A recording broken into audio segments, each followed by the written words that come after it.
ఇటీవల ఓ cruise నౌకలో hanta virus వ్యాప్తి ఘటన మరవక ముందే మరో నౌకలోని ప్రయాణికులలో నోరో వైరస్ లక్షణాలు బయటపడడం ఇప్పుడు కలకలం రేపుతోంది.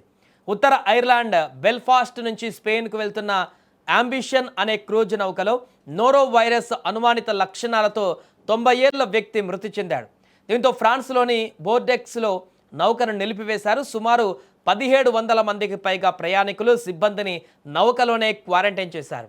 ఇప్పటికే మరో 50 మందిలో ఈ వైరస్ లక్షణాలు బయటపడినట్లుగా అధికారులు గుర్తించారు. కొద్ది రోజుల క్రితమే ఎంవి హోండియాస్ నౌకలో హంటా వైరస్ కారణంగా 3 ప్రాణాలు కోల్పోయిన ఘటన మరవక ముందే ఈ వార్త బయటకు రావడం పర్యాటకులను భయాందోళనకు గురిచేస్తుంది. అయితే హంటా వైరస్కు ఇప్పుడు కనిపిస్తున్న నోరో వైరస్కు ఎలాంటి సంబంధం లేదని ఆరోగ్య నిపుణులు స్పష్టం చేస్తున్నారు. ఇది కేవలం కలుషితమైన ఆహారం మరియు నీటి ద్వారా ఒకరి నుంచి మరొకరికి వ్యాపిస్తుందని వారు వివరిస్తున్నారు.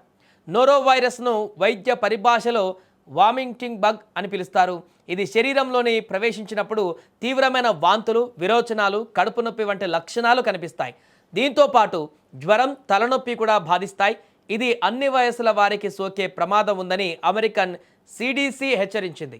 అయితే ఇందులో ఒక ఊరటనిచ్చే అంశం ఏమిటంటే, సరైన విశ్రాంతి తీసుకుంటే చాలామంది ఎలాంటి ప్రత్యేక చికిత్స అవసరం లేకుండానే కోలుకుంటారు. కాబట్టి ప్రయాణికులు ఆందోళన చెందకుండా పరిశుభ్రత పాటించాలని కూడా వైద్యులు ఇప్పుడు చెబుతున్నారు.